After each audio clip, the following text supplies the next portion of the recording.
రమయ రమమానాయ వెంకటేశాయ మంగళం.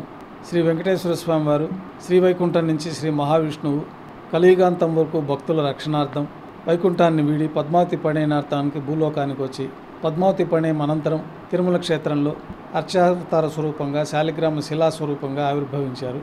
స్వామివారు కన్యామాసం శ్రవణ నక్షత్రం రోజున ఆవిర్భవించారు కాబట్టి ఆ యొక్క ప్రామాణికతను పురాణాల ద్వారా మనం నిర్ధారించుకొని కన్యామాసం శ్రవణ నక్షత్రం చక్రస్నానం అవబృధోత్సవంగా నిర్ణయించి దానికి ముందు 8 రోజుల పాటు వైభవంగా స్వామివారికి బ్రహ్మోత్సవాలు నిర్వహించడం జరుగుతోంది. ఉత్సవాల్లోకెల్లా అత్యంత ఉన్నతమైన ఉత్సవంగా బ్రహ్మోత్సవాలను చెప్పుకోవచ్చు.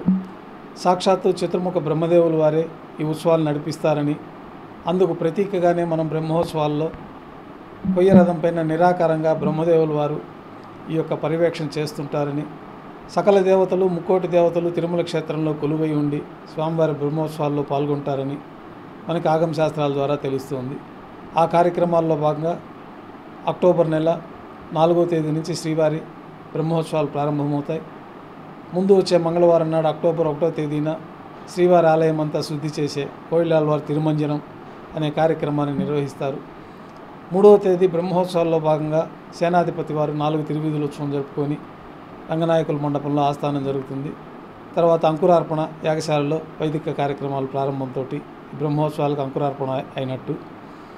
4వ తేదీ బ్రహ్మోత్సవాల్లో భాగంగా ధ్వజ ఆరోహణ కార్యక్రమంలో భాగంగా విశేషంగా మలయప్ప స్వామివారికి ఉభయ దేవేరులతో ఆ వజ్రాల అలంకరణ జరిపి ఘంటా మండపంలో స్వామివారిని వేంచేపు చేసుకొని ధ్వజపటానికి విశేషమైన వాస్తు హోమాలు ప్రాణప్రతిష్ఠ గావించి సంకల్పాన్ని యాజమాన్యానికి చెప్పుకొని భేరీతాడనం ద్వారా సకల దేవతల్ని బ్రహ్మోత్సవాలకి ఆహ్వానం గావించి మేళతాళాలతో ఊరేగింపుగా శ్రీ మలయప్ప స్వామివారు ఉభయ దేవేరులతో అనంత గరుడ విశ్వక్సేనులు ధ్వజపటాన్ని 4 తిరువీధుల ఉత్సవం జరుపుకొని ఆలయానికి చేరుకొని సుముహూర్తంలో ధ్వజ ఆరోహణ కార్యక్రమంతో బ్రహ్మోత్సవాలు ప్రారంభమవుతాయి.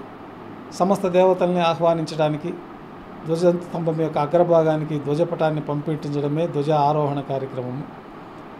తర్వాత అదే రోజున ప్రతి ఏటా తిరుమల సాంప్రదాయం ప్రభుత్వం తరఫున పట్టు వస్త్రాలని గౌరవనీయ శ్రీ నారా చంద్రబాబు నాయుడు గారు ప్రభుత్వం తరఫున పట్టు వస్త్రాలు తీసుకొచ్చి స్వామివారికి సమర్పించడం జరుగుతుంది. తర్వాత పెద్దశేష వాహనంతో వాహన సేవలు ప్రారంభమవుతాయి.